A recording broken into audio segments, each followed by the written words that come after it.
Hello. हाँ भाई, तो गुड मॉर्निंग आप सभी को। अपन ने जो है वो पिछली क्लास में जो है कुछ न्यूमेरिकल्स किए थे और डी ब्रोगली वेवलेंथ वगैरह आपने पढ़ी थी। और मैंने आपको कुछ फॉर्मूले भी बना के दिए थे ताकि उन फॉर्मूलों को यूज़ करके तुम डायरेक्ट एग्जाम में जो है वो कैलकुलेशन कर सको। अब जो है अपन पढ़ रहे हैं, आज की क्लास सबसे ज़्यादा इंपॉर्टेंट है। और एक क्वेश्चन 3 नंबर का मुझे लगता है कि इससे पूछा जाएगा ना, और ये है हाइजेनबर्ग की अनसर्टेनिटी प्रिंसिपल, अनिश्चितता का सिद्धांत, है ना। तो करते हैं अपन start.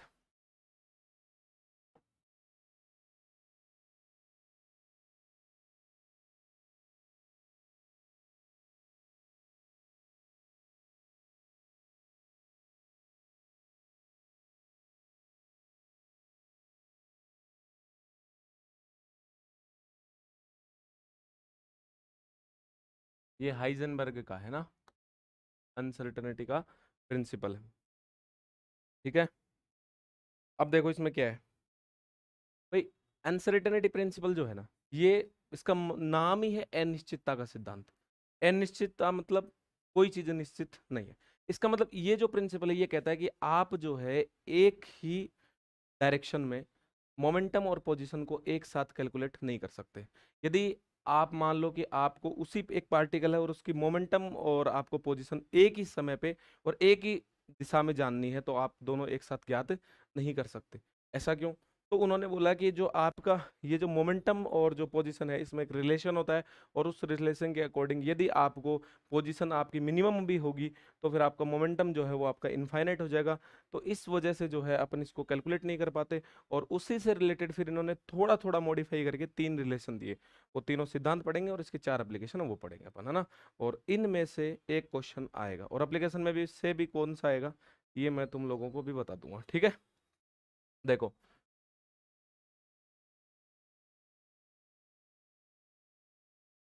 According to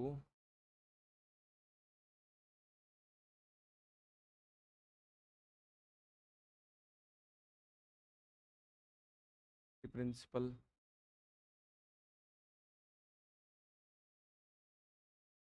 position momentum of a particle can not measure in simultaneously in one direction. In one direction, ये साइमल्टेनियसली का मतलब होता है एक साथ, है ना। मतलब ऐसे तो हो सकता है कि आपने एक समय पे जो है आपकी पोजीशन ज्ञात कर ली और एक पे मोमेंटम, ऐसा तो हो सकता है ना। If uncertainty in position is delta x and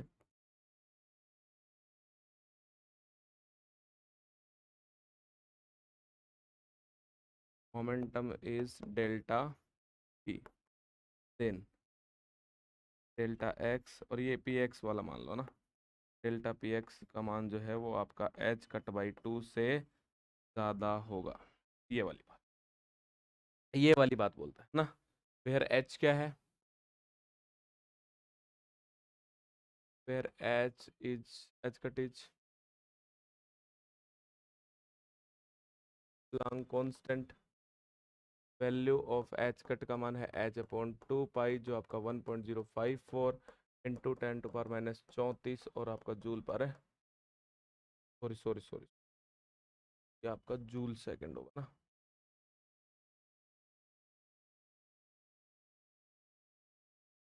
ठीक है।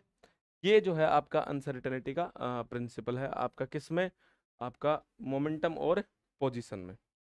अरे समझे नहीं समझे बात, है ना। अब देखो एक चीज यहाँ पर देखो कि ये जो है अगर क्लासिकल मैकेनिक्स जो है वो क्वांटम मैकेनिक्स अगर क्लासिकल में चली जाए, इसका मतलब एच जीरो है, H tends to zero.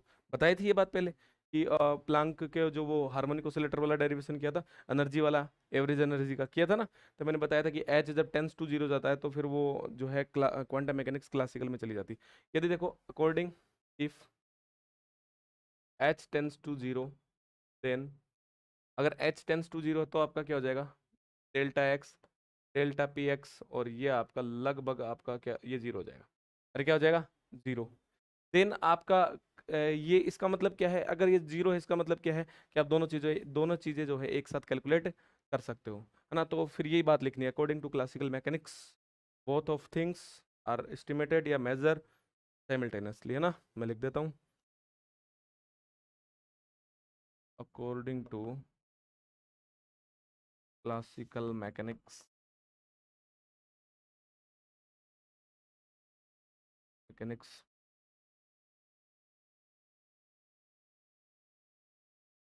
both physical quantity are measured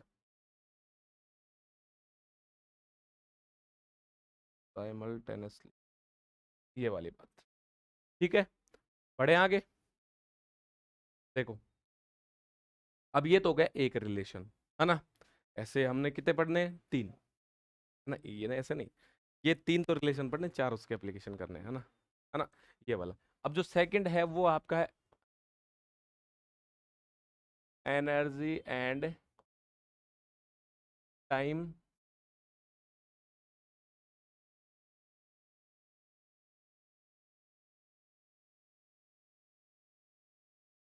देखो हम बहुत छोटे छोटे से पढ़ेंगे, बेसिक बेसिक, समझ रहे हो ना।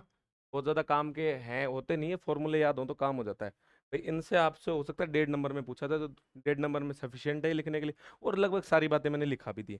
बाकी वो सब फालतू की बातें हैं अब, कि अगर इसको 0 कर दूं तो ये इनफाइनाइट है, वो बच्चे को भी दिख रहा है, वो अंधे आदमी को भी दिख रहा है कि अगर डेल्टा एक्स 0, अगर इसमें 0 का भाग जाएगा तो इनफाइनाइट आ जाएगा। ये तो फिर कोई बताने वाली बात ही नहीं है, तो ऐसी भी चीजें नहीं करेंगे अपन, है ना। देखो, if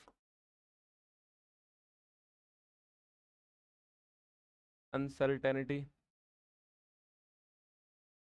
in energy is delta E and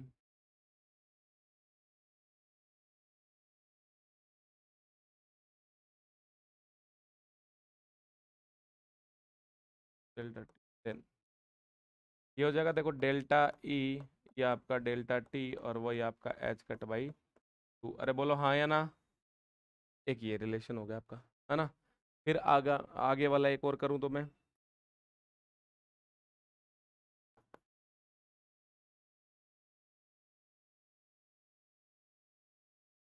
angular momentum and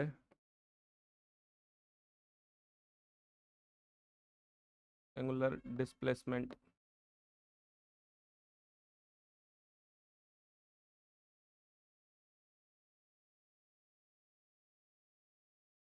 principal. देखो ये क्या है, if LZ is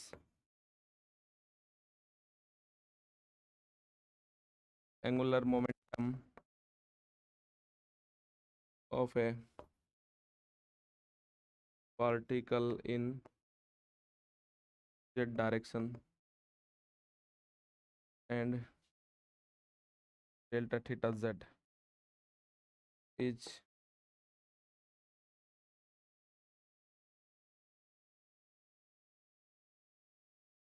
displacement, then की हो जाएगा डेल्टा एल जेड और आपका डेल्टा थीटा जेड, और ये आपका एच कट बाई 2। अरे बोलो हाँ या ना, ये वाले तो ये 3 रिलेशन हो गए ना। अब देखो कई बार क्या होता है कि ये एच कट बाई 2 की जगह जो है ना, वो कई बार एच काम में ले लेता है, कई बार एच कट काम में ले लेता है, 2 को वो छोड़ देता है।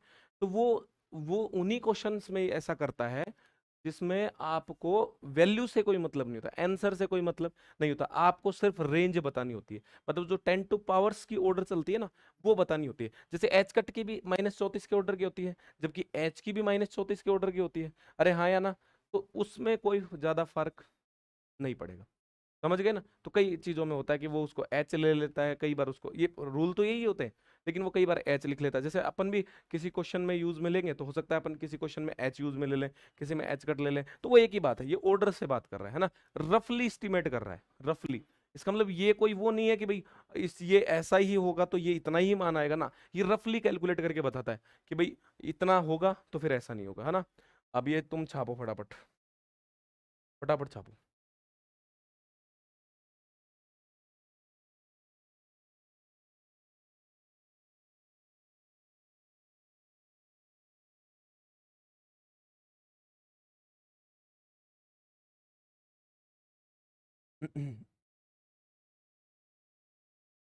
लगभग भाई आज तुम्हारी एक यूनिट हो जाएगी, है ना। अब अथवा वाला पार्ट और है, ऐसे तो कराएंगे थोड़ा और, लेकिन अब एक यूनिट हो चुकी है तुम्हारी, मतलब 7-8 नंबर तुम्हारे आराम से आ जाएंगे। पीवाई क्यू पुराने देख लेना, और अब पीवाई क्यू देखने भी शुरू कर दो, ताकि जैसे अपनी यूनिट हो तो मैं एक दिन डिस्कस करूं पीवाई क्यू एक यूनिट के, तो तुम्हें थोड़ी दिक्कत नहीं आए कि पहले से पढ़े हुए होंगे ना, तो दिक्कत नहीं आती कि भाई ये क्वेश्चन आया हुआ है, ये करा दिया, ये करना है, समझ रहे हो ना, इस टाइप से।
चले भाई, लो छापो, छापो, इतने मैं हेडिंग लिख लेता हूँ।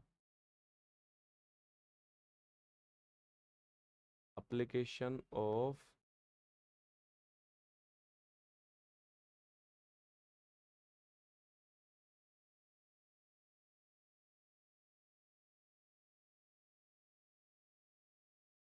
ये पहला एप्लीकेशन जो लिख रहे हैं ना अपन, नॉन एग्जिस्टेंस ऑफ इलेक्ट्रॉन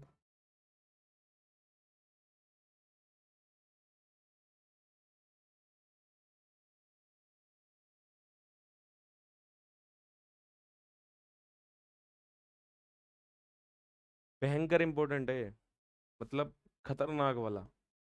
अगर क्वांटम में नहीं पूछा जाएगा ना, तो आपका न्यूक्लियर में पूछा जाएगा, समझ गए ना।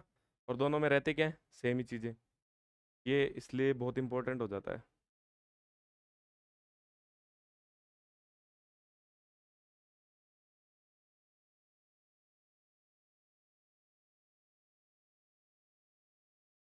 तुम फटाफट लिखोगे तो आज जल्दी कर देंगे, 1 घंटे में ही कर देंगे, सब कुछ करवा दूंगा। और तुम धीरे लिखोगे तो फिर वो 1.5 घंटा जाएगा। अरे गुड़िया, कॉलेज अपने घर की बात है।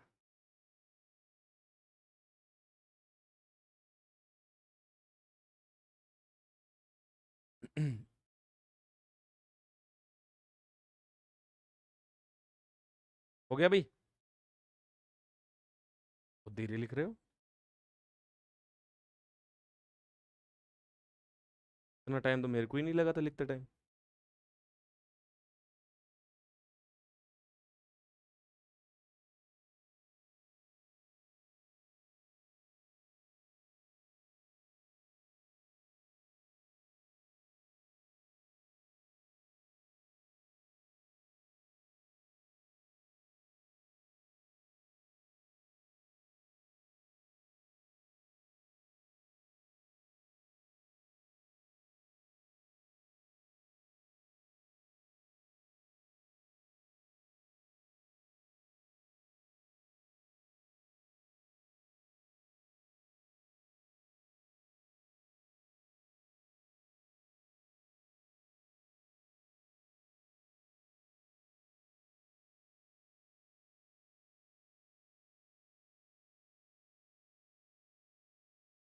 आगे चले।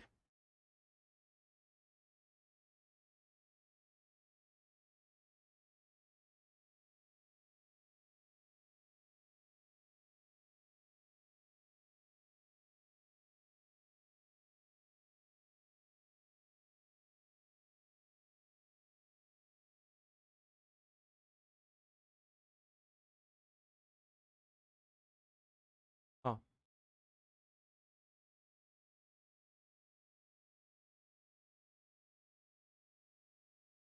बहुत इंपॉर्टेंट है ये। अगर क्वांटम में नहीं पूछा जाएगा तो न्यूक्लियर में पूछा जाएगा। न्यूक्लियर की पहली यूनिट में पूछते हैं इसको। और कई बार ऐसा होता है कि दोनों ही पेपरों में आ जाता है। यही चाहिए ना, बढ़िया। दोनों में आना चाहिए, तभी तो कुछ फायदा है। हो गया।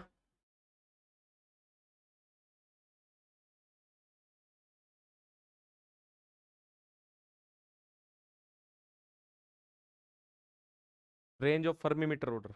ये फर्मी, एफएम समझते हो ना, फर्मी, है ना। 1 FM इजिकल्स टू 10⁻⁻15 मीटर। ठीक है। देखो, अब ये कह रहा है कि भाई आपका जो इलेक्ट्रॉन जो है वो न्यूक्लियस के अंदर होता है।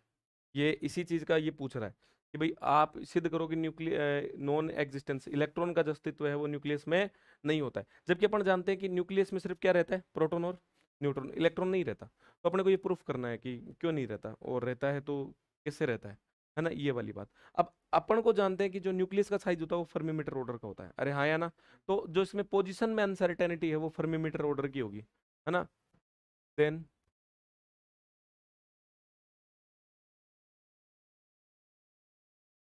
Uncertainty in position fermi meter order, है ना। और वी नो डैट, तुम क्या जानते हो। और यहाँ से जैसे आर जो है वो आपका हो गया, जो ये साइज है न्यूक्लियस की, जो साइज है वो आपकी 15 फर्मीमीटर ऑर्डर की है ना, तो 5 × 10⁻⁻15 मीटर के ऑर्डर की मैंने मान ली। ठीक है। हाँ, मतलब फर्मी में तो होती है, 5 मैंने मेरी तरफ से मान ली, ठीक है, ताकि कैलकुलेशन थोड़ी आसान हो जाए, ठीक है ना, ये वाली बात। और वी नो डेट, जैसे हम जानते हैं, अपन क्या जानते हैं कि डेल्टा एक्स और आपका डेल्टा पी एक्स जो है उसका मान होता है H कट/2 के बराबर। अरे हाँ या ना। अगर ऐसा है तो फिर देखो यहाँ से ये आर, तो डेल्टा एक्स आपका किसके बराबर हो गया, आपका आर के बराबर है ना, क्योंकि जो रेडियस है उसी में तो अनसर्टेनिटी होगी, है ना, ये वाली। तो ये आपका डेल्टा पी जो है वो आपका आ जाएगा, यहाँ से अगर कैलकुलेट करोगे, है ना, तो ये आ जाएगा 1.054 इंटू 10⁻⁻34, और ये आपका 2 × R, और यहाँ से आ जाएगा ये पी जो है, इसको आप पी मिनिमम भी पढ़ सकते हो, अरे पी मिनिमम भी पढ़ सकते हो, क्योंकि आ, ये जो है ये आपका जो आर जो है वो आर का मान है ना। तो आर का मान है तो आपका पी की एक वैल्यू आएगी, तो डेल्टा पी एक्स में ये तो मोमेंटम, आपको पी पढ़ लो इसको, या फिर ये वाला पढ़ लो, है ना, आपका ये वाला पढ़ लो। तो आर का मान रखो 054 इंटू 10⁻⁻34। अच्छा, यदि तुम्हें अजीब लग रहा है ना तो इसको डेल्टा पी भी रख सकते हो। डेल्टा पी रखूँ, हाँ, क्योंकि मेरा कोई ऐसा कोई उद्देश्य नहीं है कि आपकी भावनाओं को आहत किया जाए, है ना। तो डेल्टा पी रख लो, ठीक है, तुम्हें दिक्कत नहीं आनी चाहिए, क्योंकि एग्जाम में लिखना भी तो है। अरे हाँ या ना, ये वाला। और अगर इसको सब कैलकुलेट करते हैं तो ये आता है 54, 5×10, और ये 10⁻⁻20, और ये आपका केजी और आपका मीटर पर सेकंड, ये वाला। ये हो गया आपका इसका मान। अरे हो गया ना। अब देखो from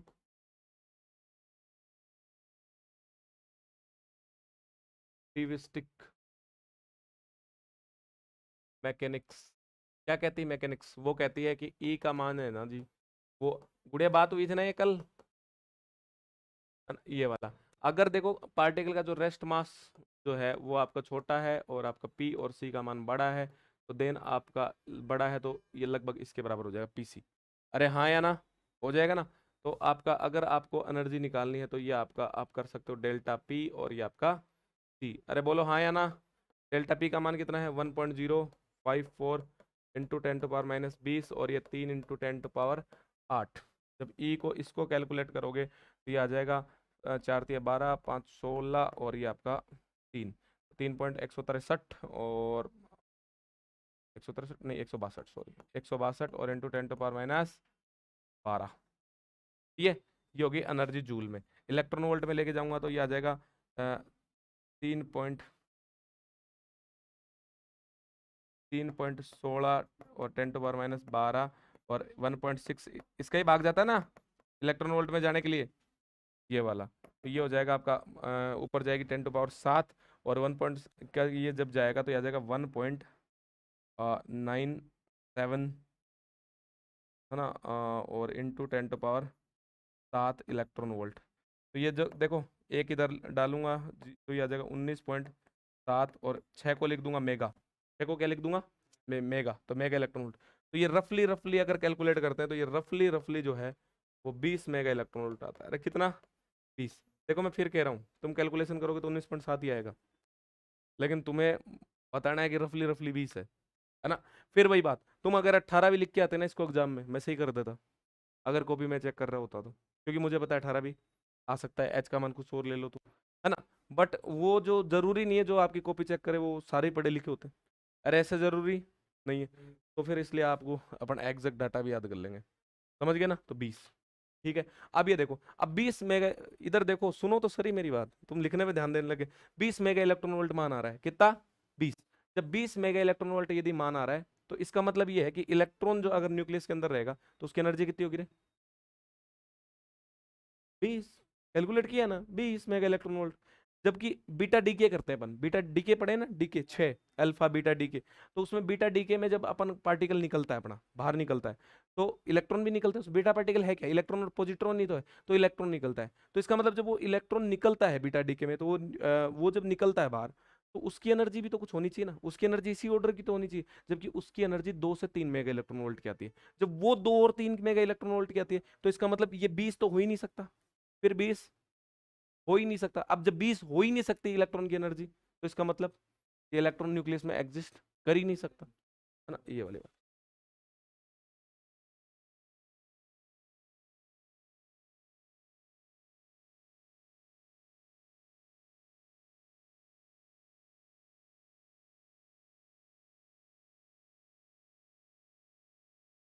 electron exist in nucleus then it it energy would be 20 mega electron, but in beta D case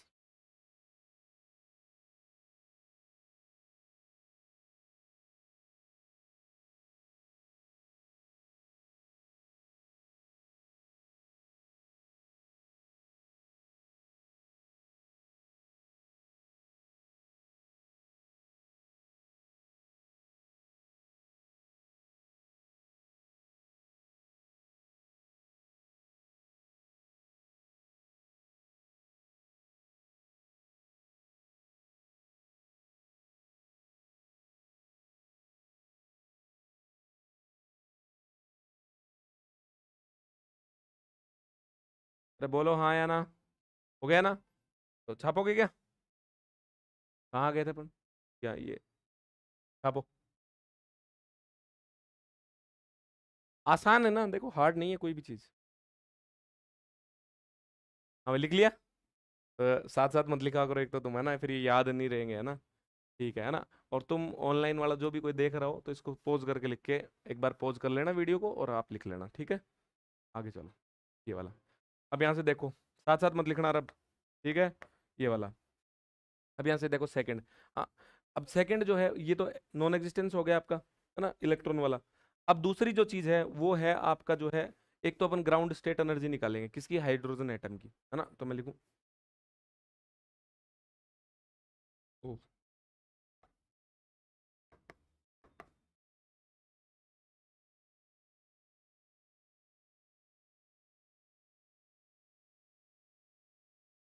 देखो थोड़ा सा देखो, फिर आपको याद नहीं करना पड़ेगा, यही याद करवा दूंगा मैं, है ना।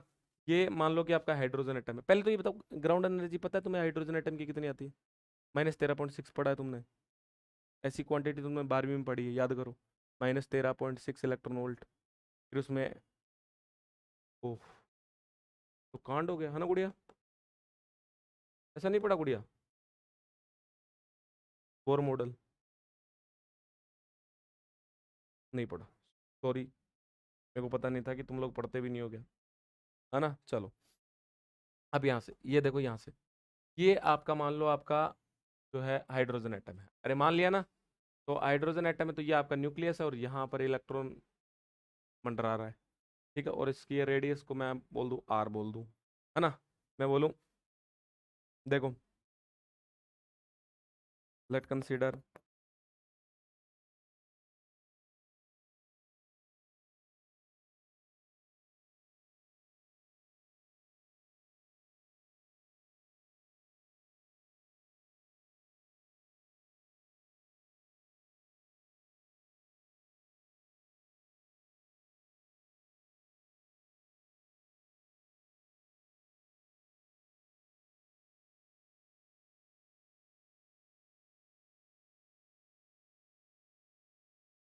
और तुम जानते हो, देखो अनसर्टेनिटी प्रिंसिपल क्या कहता है? डेल्टा पी डेल्टा आर, देखो एक्स की जगह आर भी ले सकते हो, वो एक ही बात है। डेल्टा पी डेल्टा आर एक ही बात है। अच्छा, तुम्हें बुरा ना लगे इसलिए एक्स लिख दूं एक बार। ये कितना हो गया, एच बाई, अरे सही है। तो ये हो जाएगा आपका डेल्टा पी और ये आपका डेल्टा एक्स। यहाँ तक सही चल रहा है मामला। और यहाँ से जो है मैं इसको लिख दूंगा लगभग लगभग आपका एच कट। मैंने बोला था ना कि कुछ चीज़ें ऐसी आएंगी जिसमें मैं सेम ले लूंगा। अच्छा, दूसरी चीज़ और भी है, ज़्यादातर डेरिवेशन वही है जिसमें एच कब लूंगा, जब गोल कोई सिस्टम आपका गोल होता है। एटम गोल है ना, क्योंकि उसमें देखो इधर से भी कैलकुलेट कर सकते हैं और इधर से भी कैलकुलेट कर सकते हैं, तो दो पॉसिबिलिटी बनती है, कितनी? दो। जब दो पॉसिबिलिटी बनती है तो टू का फैक्टर दो से गुणा करके हटा भी सकते हैं अपन। अरे हाँ है ना, देखो मैंने आइडिया भी दे दिया तुम्हें, कहानी क्या है ना, ये वाला। अब यहाँ से देखो, ये डेल्टा एक्स जो है ये आपका क्या है, आर। भाई ये जो आर जो रेडियस है इसी ऑर्डर का होगा, तो यहाँ से जो है डेल्टा पी का मान कितना आ जाएगा, यहाँ से क्या आ जाएगा, एच कट बाई आर। अरे बोलो हाँ या ना, है ना। तो आप लिखो टोटल एनर्जी ऑफ एच, मतलब हाइड्रोजन, समझ जाओगे ना, लिख देता हूँ। अब सही लग रहा है, एच एटम, हाइड्रोजन एटम। देखो टोटल एनर्जी क्या होती है, ई। अरे सुनो, टोटल एनर्जी ई है। ई टोटल एनर्जी क्या, काइनेटिक प्लस पोटेंशियल। काइनेटिक कितनी होती है, पी स्क्वायर भाई। अरे वो 1/2 mv स्क्वायर, वही है, उसको एम से ऊपर नीचे गुणा करके, है ना, ये तो बता दिया काफी बार। p²/2m, है ना। फिर पोटेंशियल एनर्जी क्या होती है, ये चार्ज है, इस पे चार्ज है, तो k Q1 Q2/r। अरे हो सकती है ना, पर देखो ये माइनस का चार्ज है, इस पे जो चार्ज है वो जेड ई होता है, कितना होता है, जेड ई। लेकिन जेड यहाँ पर क्या है, 1। तो ये होगा, ये भी ई वो भी ई, तो ई स्क्वायर हो गया। तो ये आपका माइनस का k E² आपका आर। ये माइनस इसलिए आया क्योंकि ये आवेश जो है वो नेगेटिव है ना, वैसे तो प्लस ही आता। समझ गए, तो ये वाला, अरे समझ गए ना एनर्जी कैसे लिखी है मैंने, ये वाला, है ना। अब देखो ये वाली बात आ गई अपने। अब यहाँ से देखो आप आगे की बात, है ना। और इसको जो है अगर मैं लिखना चाहूँ, तो अगर मोमेंटम अनसर्टेनिटी को डेल्टा पी लिख दूँ तुम्हारे लिए, और ये k E² और ये आपका आर, और ये 3 नंबर इक्वेशन। अब देखो इसका करो अपन, अपन करते हैं इसमें वैल्यू रखते हैं डेल्टा पी की।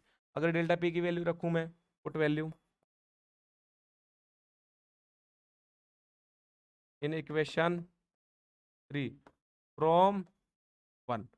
अगर देखो वैल्यू रखूंगा तो आपका क्या आ जाएगा, क्या आ जाएगा, ई बराबर ये हो जाएगा आपका कितना, h² है ना, और नीचे क्या था 2m, और ये कितना, r²। 2m और ये आपका r²। और उफ, कहाँ गया वो, ठंडी हो गया, गुड, ऐसे मत करे भाई। ये वाला, ये हो गया h²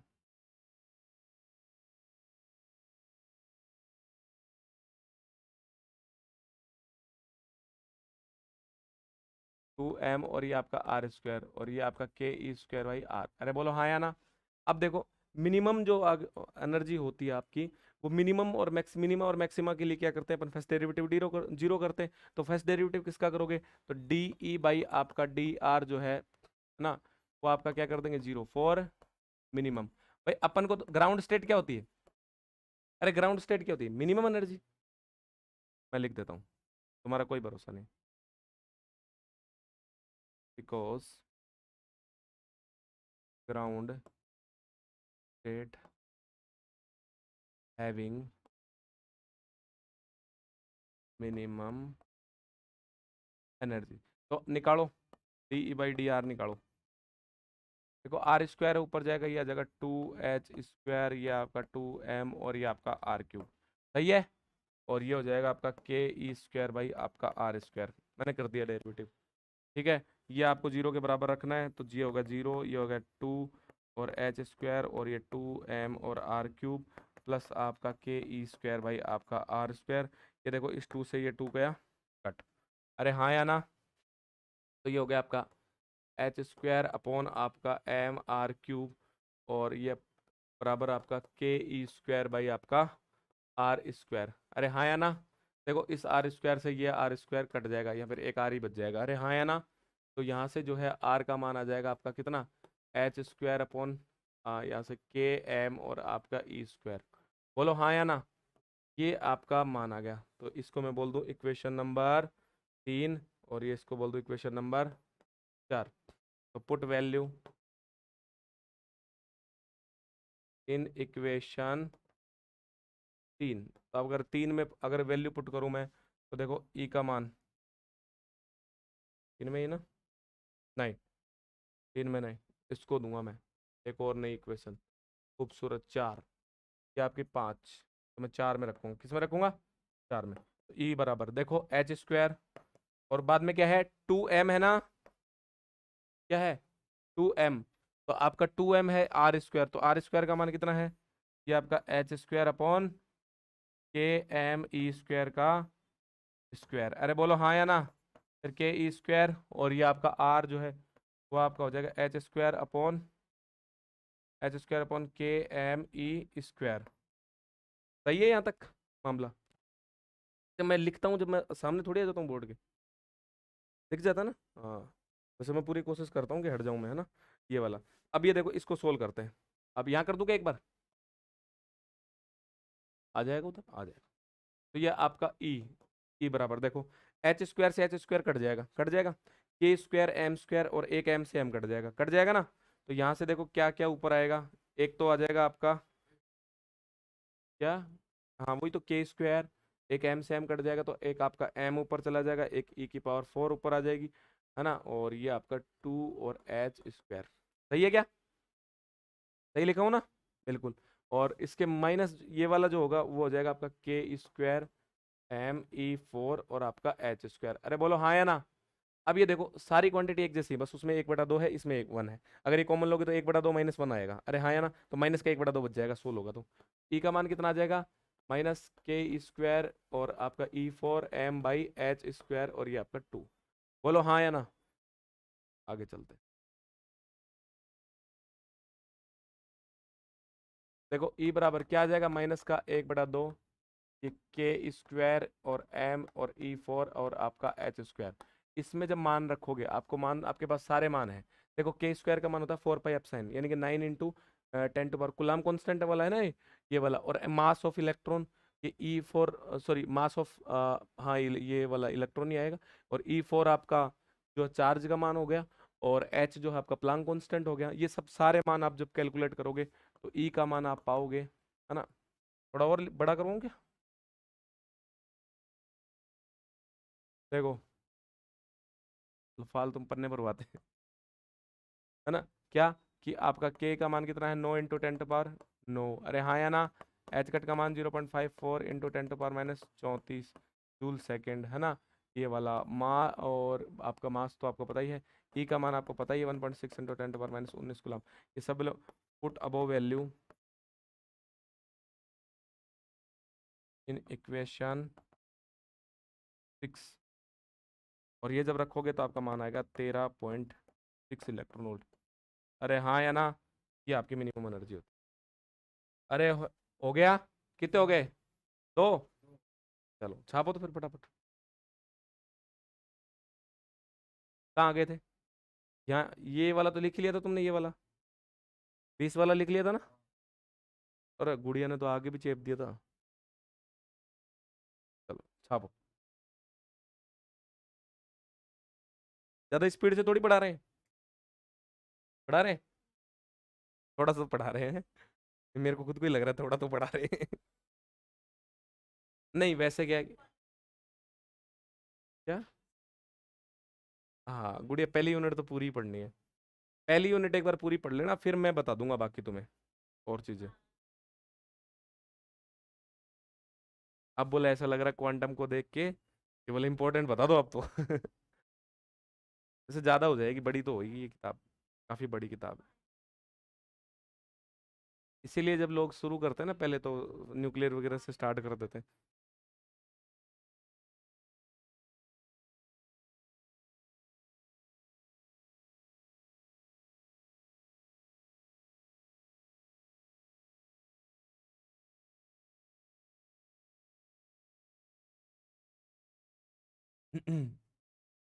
हो गया, निकले आगे।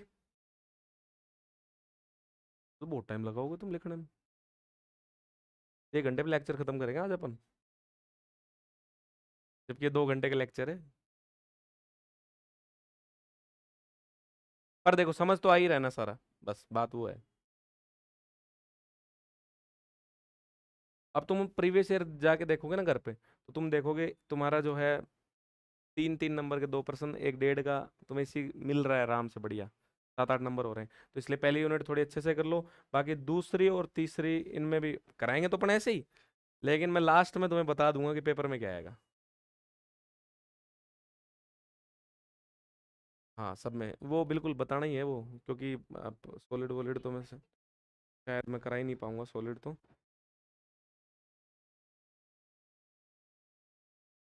अब वो न्यूक्लियर वाली भी स्टार्ट करेंगे फिर, है ना, 1 2 दिन में। बस अब कल परसों में स्टार्ट कर लो, क्योंकि ऐसे ना ना में तुम रह जाओगे, मैं बता रहा हूँ।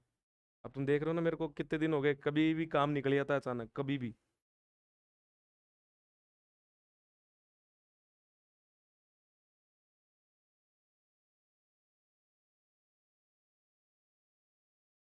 लाइव के चक्कर में कविता को एक चीज का फायदा होगा, बोला नोट्स लिखवाए जा रहे हैं। नहीं लेकिन उसमें जब बहुत ज्यादा ऐसे लैंग्वेज होती थी तो वो टॉपिक आपको दे देते थे, टाइम खराब नहीं हो।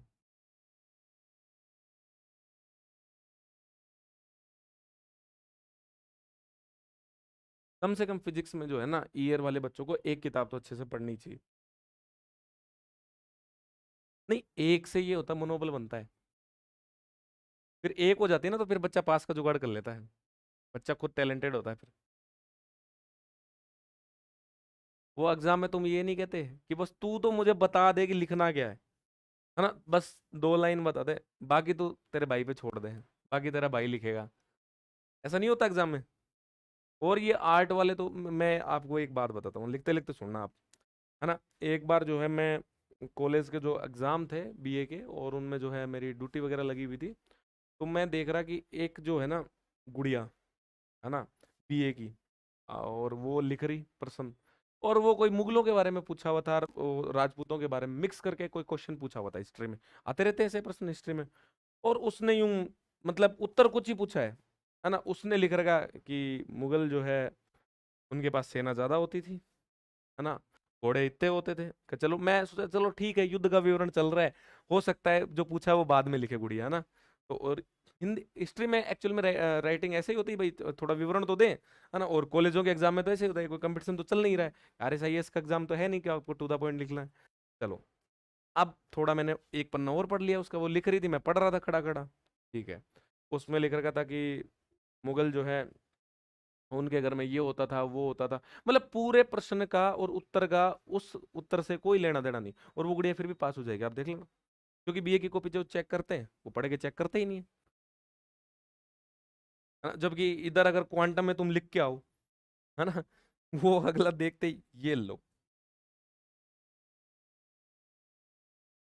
जबकि क्वांटम में एक चीज सही है कि तुम्हें ना अगर समझ आ रही है ना तो तुम्हें ज्यादा रटने की आवश्यकता नहीं है। हाँ, समझ में आनी चाहिए, रटने की आवश्यकता है ही नहीं, ये तो अपने आप ही हो जाती है फिर। चले आगे। कविता कह रही है अपने आप तो होती ही नहीं है सर, वही तो चक्कर है। हो जाएगी ना, तक लिखवा दिया मैंने, पूछो तो लिखवा दिया। तो मैं बहुत ज्यादा लिखवाता हूँ। ये 10 लेक्चर, 10वां लेक्चर आज मेरा, और जबकि 15 लेक्चर तो यूनिवर्सिटी अलाउ करती है। यूनिवर्सिटी ने आपके सिलेबस में बाकायदा लिख रखा है कि पहली यूनिट में 15 लेक्चर लगेंगे। अभी तो मेरे 5 बचे भी।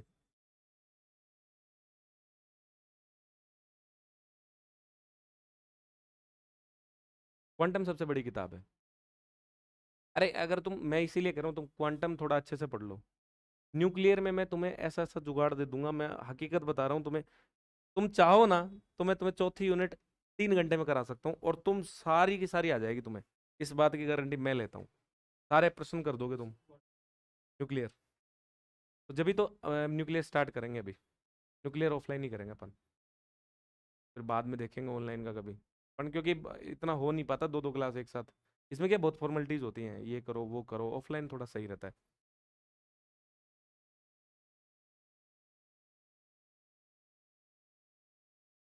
चले आगे। तो जब भी तो कह रहा हूँ ये अच्छे से कर लो तुम। बाकी तुम्हें 20 नंबर तो न्यूक्लियर में दिलवा दूंगा मैं यूं। और 20 नंबर तो ये मानो तुम, अगर तुम मुझे कहोगे ना मैं तुम्हें 10-12 दिन में 20 नंबर दिला दूंगा उसमें तो। हाँ नहीं है तो खूब वो, लेकिन उसमें क्या है कि यूनिट पढ़ाने का एक तरीका होता है। तो चौथी यूनिट है ना, वैसे बाजार से जब तुम नोट्स देखोगे उसके बाजार के नोट्स, तो 60 से 70 पेज के नोट्स हैं।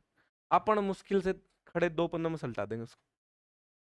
और एग्जाम में ऐसा कोई प्रश्न नहीं है जो एग्जाम में आए और तुमसे नहीं बने। और नहीं बने तो आ जाना मेरे पास, सर आप क्या कह रहे थे क्या हो गया। ना ऐसा हुआ ही नहीं है आज तक। क्योंकि मैं बच्चों से पहले ही पूछ लेता हूँ कि आपको कैसे कराना है। आपका प्रश्न होना चाहिए और आपको नॉलेज आना चाहिए वैसे, या आपको नोट्स चाहिए। तो बच्चा बोलता नहीं, अगर कोई बोलता है कि हमें तो प्रॉपर बिल्कुल वैसे लिखा हो, तो अपन वैसे लिखा देते हैं, अपना क्या जा रहा है। और बच्चा ये कहता है आप तो अपने हिसाब से देख लो। बस फिर वो तीन, मैं मैक्सिमम से मैक्सिमम 3 दिन में खत्म कर देता हूँ। एक दिन में इसलिए नहीं करता मैं उसको, क्योंकि बच्चा होता है वो धीरे धीरे समझ रहा होता है। फिर एक दिन में कर दूँ तो उसको फिर सारा उड़ जाएगा। तो मैं थोड़ा थोड़ा पढ़ाता हूँ, थोड़ा थोड़ा, मतलब आधे आधे घंटे पढ़ाता हूँ ना, तो उसमें 3 दिन में हो जाती है। मैं बता रहा हूँ 2-2.5 घंटे में तो पूरी हो जाती है वो। और उसमें क्या है कि आपको ज़्यादा मेहनत भी नहीं करनी होती। एक बार आप सीख गए ना, बस काम खत्म। हाँ, लक्ष्य तो गिन गिन के निकाल रहा है, बोले एक दो और बची हैं अभी तो। है ना।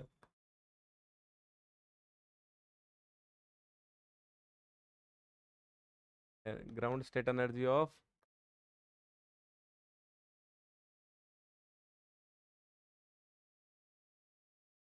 गौरव कैसे लिखेगा तुम तो ये सोचो। हाँ वो फोटोकॉपी कराएगा, वो वैसे भी फोटोकॉपी कराएगा। उसको पहले ही बोल रहा है कि फिजिक्स वाले मास्टर के लक्षण मेरे को पहले ही दिखते हैं। ये वाला ground state energy of harmonic oscillator. आओ इस पे थोड़ी चर्चा कर लेते हैं। देखो, total energy of harmonic oscillator क्या होती है? ई बराबर वही गतिज ऊर्जा की P² बाई 2m है ना। एक्स डायरेक्शन में लूँ तो P²x ले सकता हूँ ना। अरे हाँ या ना। और अगर ये आपकी पोटेंशियल और उसकी जो ये तो गतिज ऊर्जा होगी, पोटेंशियल क्या हो जाएगी? 1/2 m ओमेगा स्क्वायर नॉट और एक्स, ये x², ये फिक्स होती है भाई, है ना। ये पोटेंशियल एनर्जी होती है उसमें, है ना। ऐसा तुमने बीएससी फर्स्ट ईयर में मैकेनिक्स में पढ़ा है। वो तुम्हें याद नहीं है वो बात अलग है ना। ये वाला ठीक है यहाँ से। और देखो वी नो डैट, तुम क्या जानते हो? तुम जानते हो कि डेल्टा आपका पी एक्स जो है और डेल्टा एक्स जो है, उसका मान जो है वो आपका ये h/2 होता है। अरे जानते हो ना ये बात, ये वाला। तो यहाँ से अगर मैं बोलूँ तो मैं इसको भी अगर उसी फॉर्म में लिख लूँ, ई को, तो इस जगह डेल्टा P²x बाई आपका 2m प्लस आपका 1/2 m और ओमेगा स्क्वायर, और ये आपका डेल्टा x स्क्वायर, ये आपका 3 नंबर। अरे बोलो हाँ या ना। सही है ये वाला। फिर वही बात है, ग्राउंड स्टेट मतलब मिनिमम एनर्जी। अरे हाँ या ना? चले आगे। तो अरे ये उतर रहे हो क्या? अरे बाद में उतारना है।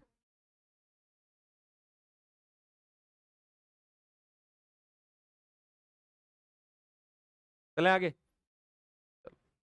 देखो, देखो, तो आपका ई बराबर आपका क्या आ जाएगा, delta P square x by आपका 2m प्लस आपका 1/2, ये आपका m, ये ओमेगा स्क्वायर नोट, और ये आपका डेल्टा एक्स स्क्वायर। यहाँ तक सही है मामला? अब देखो ये वाला, पर अपन जानते हैं ground state having minimum energy. अब मिनिमम एनर्जी है तो आपका क्या होगा, डी ई बाई आपका, ओह एक पहले इसको चेंज कर लेना ये वाला। तो देखो इसमें अगर अपन चेंज करें तो ये आपका डेल्टा पी स्क्वायर एक्स, और ये आपका पी का मान रखो पहले। पी का मान यहाँ से देखो क्या क्या लिख सकते हो आप यहाँ से, यहाँ से पी का मान अगर यहाँ से निकालो तो h/2 और डेल एक्स। अरे हाँ या ना? तो मैं लिखूँ इसको, मैं इक्वेशन दे दूँ, इक्वेशन क्या चल रही थी उधर अपनी, 2 और 3 है ना? तो मैं बोलूँ put value in equation, equation 3 from 2। ये आपका ई बराबर आपका हो जाएगा कितना, ये आपका हो जाएगा एच स्क्वायर बाई ये आपका 8m और डेल एक्स स्क्वायर प्लस आपका 1/2 और ये आपका। अरे बोलो हाँ या ना? हो गया। अब यहाँ से देखो, तो डी ई बाई और डी और डेल एक्स ये क्या होना चाहिए, 0। यहाँ से देखो 0 बराबर अवकलन, ये हो जाएगा आपका ऊपर जाके 2h स्क्वायर माइनस का, और ये हो जाएगा 8m और ये डेल्टा एक्स का क्यूब, फिर आपका ये आपका प्लस 2/2m और ओमेगा स्क्वायर नोट, और ये आपका डेल्टा एक्स। अरे बोलो हाँ या ना? है ना? साथ साथ मत उतारो फिर कैलकुलेशन गड़बड़ हो जाएगी तुम्हारी। ये देखो दो, ये 2 है ना, ये और ये 8 है, तो 4 बच जाएगा ना, है ना? ये वाला। अब यहाँ से देखो तो ये आ जाएगा आपका एच स्क्वायर बाई आपका 4, और यहाँ से आपका एम स्क्वायर, 4m स्क्वायर, और ओमेगा स्क्वायर नोट बराबर आपका डेल एक्स 4। अरे बोलो हाँ या ना? सही ना? ये देखो 3 ये रही है, क्या 4 हो गए ना, ये वाला। यहाँ से अगर तुम देखो डेल एक्स स्क्वायर का मान निकालोगे तो ये मान हो जाएगा आपका कितना, एच कट बाई आपका 2m ओमेगा नोट। अरे बोलो हाँ या ना? है ना? इसको मैं बोल दूँ इक्वेशन नंबर, इसको मैं बोल दूँ इक्वेशन नंबर 4, इसको मैं बोल दूँ 5। Put value in equation 4 from 5।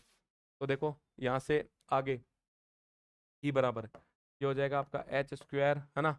यहाँ से कितना है, 8m है ना, और डेल एक्स स्क्वायर, तो ये मान हो जाएगा एच कट बाई आपका 2m ओमेगा नोट, प्लस ये हो जाएगा 1/2m ओमेगा स्क्वायर नोट, और ये आपका delta x square, oh sorry delta x का मान रख दो ना अभी।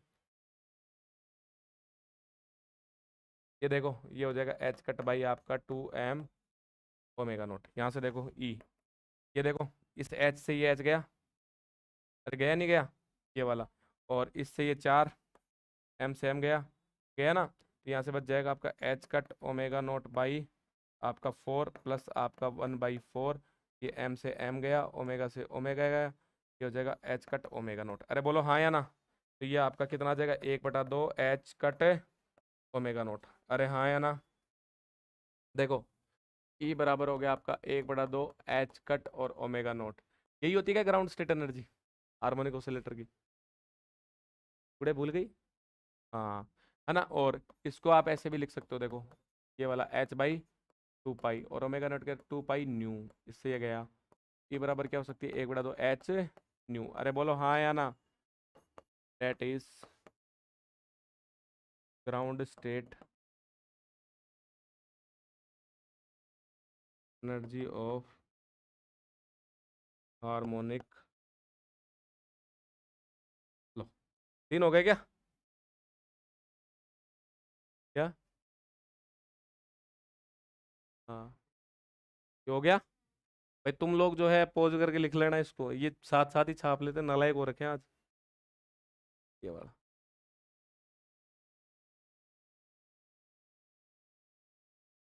आज तो फिर भी ठीक है, कल किसी ने साथ साथ लिखा ना, फिर देख लेना, लिखते लिखते गलत कर दूंगा जानबूझ के। हाँ ये मस्का।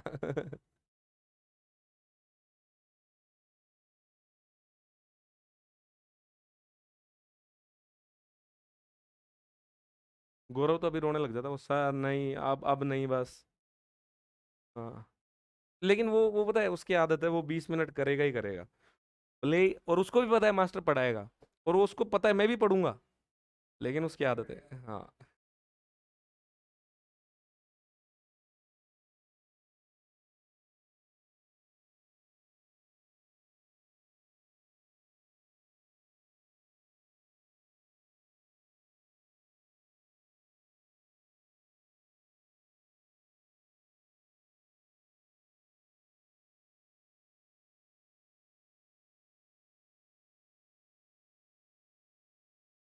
उतार लिया।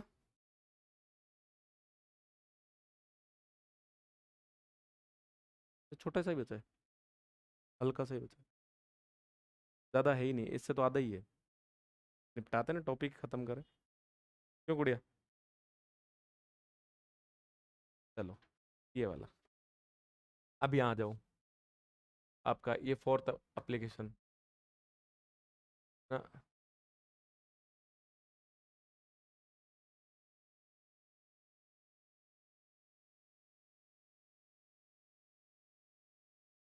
पहले इसको समझना भाई, इसमें कॉन्सेप्ट है नहीं, फिर बाद में फिर ढूंढते रह जाओगे। अच्छा, एक राज की बात बताऊं तुम्हें, 99% ये पेपर में भी नहीं आएगा।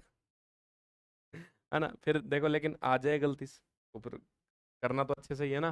देखो, अपन जानते हैं ये natural widths of spectral lines क्या है, कि भाई कोई चीज जहां से आपकी इमिट हुई है ना, या फिर कोई पार्टिकल जो निकला है, तो वो उसकी जो रेंज जो है, फ्रीक्वेंसी की रेंज, वो जो है आप उसको, फ्रीक्वेंसी की जो रेंज होती है उसका 1/, फ्रीक्वेंसी जो होती है वो आपकी विड्थ में हो जाती है एक प्रकार से। विड्थ का मतलब चौड़ाई से जी, है ना, भाई कितनी रेंज में निकल रहा है, मामला ये है। अब अपन देखते हैं कि भाई natural width of spectral lines क्या होती है, अपन क्या पढ़ रहे हैं, अपन ये टॉपिक पढ़ रहे हैं, तो अपन जानते हैं कि जब कोई इलेक्ट्रॉन जो है वो आपका एक एनर्जी लेवल से दूसरे एनर्जी लेवल पे जाएगा, या अपने मैं ये बोलूँ कि हाई एनर्जी स्टेट में जाएगा एक्साइटेड होके, फिर वो क्या करेगा, लोअर में आएगा। जब हायर में जाता है तो हायर में कितनी देर रुकता है, 10⁻⁸ अरे कितनी देर, 10⁻⁸ उसके बाद उसको सबसे ही नीचे आना होता है। नीचे आना होता है। जैसे ही वो नीचे आएगा, अब जो जितनी जो 10⁻⁸ ये उसका क्या है, टाइम पीरियड। अरे ये क्या है उसका, या फिर लाइफ टाइम बोल सकते हो उसको, तुम क्या बोल सकते हो, लाइफ टाइम, जीवन काल है उसका। भाई इतनी देर उस स्टेट में वो इतनी देर ही रहेगा, उसके बाद तो नीचे आ जाएगा वो, है ना, ये वाला। अब ये तो गई है, फिर अपन एनर्जी से रिलेट करके इसको निकालें, एनर्जी से रिलेट करके निकालें, और डेल्टा ई डेल्टा टी पढ़ा है ना अपने, ऐसा टी है ही अपने पास, डेल्टा ई निकाले, और फिर वहां से फ्रीक्वेंसी निकल जाए, और धीरे धीरे करके इसको सोल्व किया जाए। चलो देखो मैं लिखाता हूँ, सॉरी तुम लिख सकते हो साथ साथ, है ना। इफ ए इलेक्ट्रॉन, और मैं गलत करवा सकता हूँ, मैं पहले बता रहा हूँ, है ना। इफ ए इलेक्ट्रॉन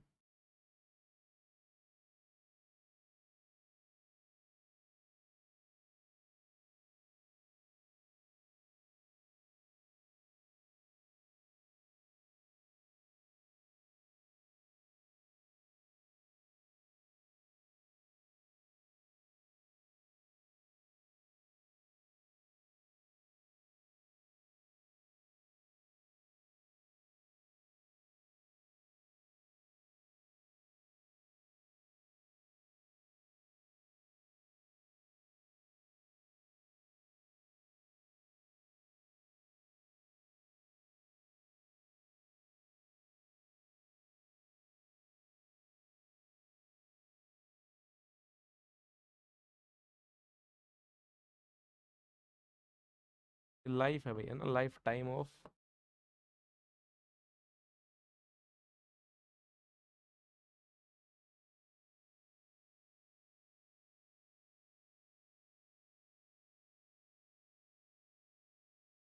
ये वाला, है ना। तो यहाँ पर जो है आपका डेल्टा टी जो है वो आपका कितना हो गया, 10⁻⁸ आपका 8 सेकेंड, है ना। जैसे देखो, ये जो है मान लो कि ये आपका हाई एनर्जी लेवल था, ये वाला, और ये वाला जो आपका लो एनर्जी लेवल है यहाँ से मान लो कि आपका जो इलेक्ट्रॉन जो है वो ये वाला, वो यहाँ आता है और इस स्टेट में आ जाता है, तो यहाँ से जो है वो एक फोटोन इमिट कर देता है। अरे क्या इमिट कर देता है? एक फोटोन। फोटोन है ना, ये वाला। तो आपकी ये वाला जैसे अपने को पता लगी गया, ये वाला है ना, 10⁻⁸ सेकेंड। अगर यहाँ से मैं डेल्टा ई कैलकुलेट करूँ, देखो डेल्टा ई, डेल्टा टी, और ये आपका कितना होता है, h/2। सही है। यहाँ से अगर डेल्टा ई चेक किया जाए तो ये आ जाएगा 1.054 10⁻⁻34, और ये 2 × 10⁻⁸ सेकेंड। तो ये आ जाएगा आपका कितना, ये आ जाएगा आपका 5 पॉइंट, है ना, ये एक जीरो इधर सेटल कर दें, 10 से गुणा कर दूँ, 10 से भाग कर दूँ, वो 35 हो जाएंगे। तो 10 से 5.27, 5.27, और ये हो जाएगा आपका 10 आपका माइनस, और यहाँ पर ये हो गया 35, और 35 में से 8 गया तो कितना हो गया, 27 जूल। ये आपकी इस लेवल की जो है आपकी एनर्जी आ जाएगी, है ना, यहाँ से। अब ये हो गया आपका ये वाला फोटोन। अब देखो फोटोन जो है, फोटोन की एनर्जी आपकी ई क्या होती है, वो आपकी एच न्यू होती है ना। तो आपने पढ़ा है कि डेल्टा न्यू, और ये आपका डेल्टा टी, और ये आपका h/2। यहाँ से जैसे अपन पढ़ें तो डेल्टा ई बराबर हो जाएगा आपका ये h/2, और यहाँ से डेल्टा टी, ये वाला, और ये भी हो जाएगा डेल्टा न्यू, यहाँ से ये हो जाएगा h/, और ये आपका 2, और यहाँ से आपका टी को, इसको मैं क्या लिख सकता हूँ, इस टी को मैं टाउ लिख सकता हूँ। मैंने बोला ना लाइफ टाइम है। डेल्टा टी क्या है, एक मिनट पीछे फिर मेंशन कर देता हूँ। लाइफ टाइम को अपन टाउ से लिखते हैं, ठीक है, ये वाला टाउ। और ये आपका टाउ हो गया यहाँ से, ये वाला। आगे चलो, तो यहाँ से ये हो गया आपका, और ये एच भी मैं इधर ले आऊँ, ये डेल्टा न्यू बराबर आपका हो गया h/2 पाई। अरे बोलो हाँ या ना, 2 टाउ यहाँ से, और ये कितना हो गया, 2 टाउ, और यहाँ से आपका एच, एक ने एच नीचे आ गया, इस एच एच कट गया, ये वाला एच आ गया ना, ये वाला। तो डेल्टा न्यू का मान कितना आ गया, 1/4 पाई टाउ, ये वाला। और जो अगर आपकी नेचुरल विड्थ चाहिए आपको, है ना, तो आप जैसे भी पाई वगैरह इनके मान भी आप रख सकते हो। अरे हाँ या ना, ये भी आप रख सकते हो। जब आप ये सब वैल्यूज रख के अगर आप वी का मान कैलकुलेट करो, जैसे देखो आपके पास आवर, अगर आप कैलकुलेट करो तो ये आ जाएगा 4, और ये आपका 3.14, और ये आपका टाउ 10⁻⁸ है ना। इसको कैलकुलेट करो, जब आप कैलकुलेट करोगे तो आप देखोगे ये कितना हो जाएगा, ये 4 चौक 16, और एक 4 1 5, 56 और 12 × 10⁻⁸ ये वाला। तो डेल्टा न्यू जो है का माना जाएगा यहाँ पर ये वाला। अब मैं इसको करूँ, 2/1256 × 10⁻⁸ ना, ये वाला। तो देखो 1000 से और गुणा कर दिया तो 100 से और गुणा कर दिया, 100 से नीचा कर दिया, वो 10 हो जाएंगे 10,000। तो उसमें चला जाएगा लगभग 7 बार, है ना। तो 7 बार भाग जाएगा तो आपका, देखो सेट कर लूँ, भाग में 1256, 7.9 कितना आ जाएगा, 7.96। अरे हाँ या ना। और ये जो है ये 8 यहाँ से है, तो ऊपर जाके प्लस का 8 हो जाएगा, और यहाँ कितना आ जाएगा 10 ये इसमें भाग जाएगा तो 1000, 1000, और वो आपका 10 हो जाएगी क्या। और ये आपका फ्रीक्वेंसी तो हैज़, ये वाली इस लेवल की जो है आपकी फ्रीक्वेंसी की रेंज आएगी। आपको ये कैसे हो, तो है ना यहाँ पे। अब 1256 का भाग जाएगा तो पॉइंटों में जाएगा, 0.7 ऐसे करके कुछ। तो जब मैं उसको पॉइंट को आगे खिसकाऊंगा तो उधर माइनस में पावर बढ़ेगी ना, ये उतारो, है ना, एक दो लाइन है जो लिखवाएंगे।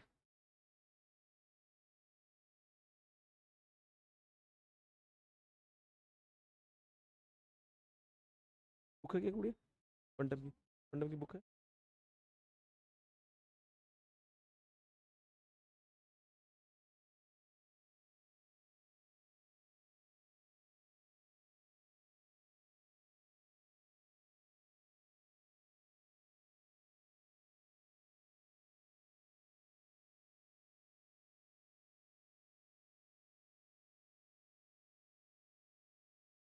लिख रहा है अलग से, लिख लिया? चलो छापो।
चले आगे।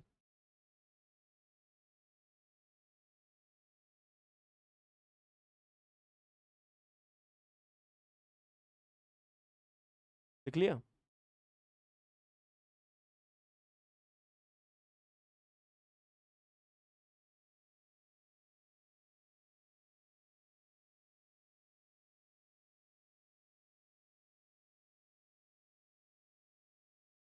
हो गया ना अलग से? चलो अब ये देखो, ये आया आपकी। अब ये विड्थ से मतलब क्या है? विड्थ से मतलब क्या है कि जो आपका जो पार्टिकल इमिट हो रहा है वो किस रेंज में इमिट हो रहा है। तो ये डेल्टा न्यू है, तो आपकी जो न्यू जो है वो आपकी नेचुरल फ्रीक्वेंसी है न्यू। तो न्यू माइनस डेल न्यू और न्यू प्लस डेल न्यू, उस रेंज से जो है वो आपका पार्टिकल इमिट हो रहा है।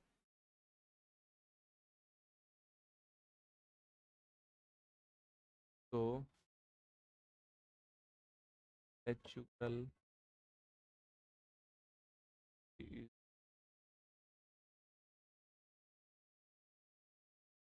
देन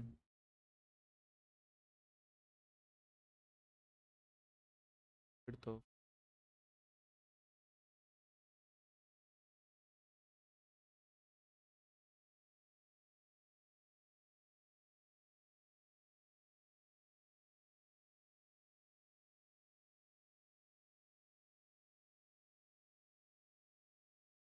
अब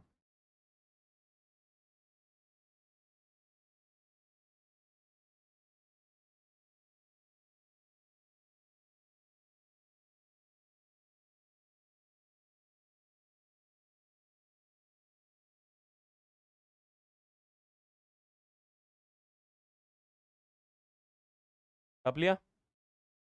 हो गया है ना? तो ये सब हो गया अपना, है ना? अब जो आगे का जो टॉपिक है वो अपन करेंगे कल, है ना? और ये टॉपिक जो है ये आपका खत्म हो गया है।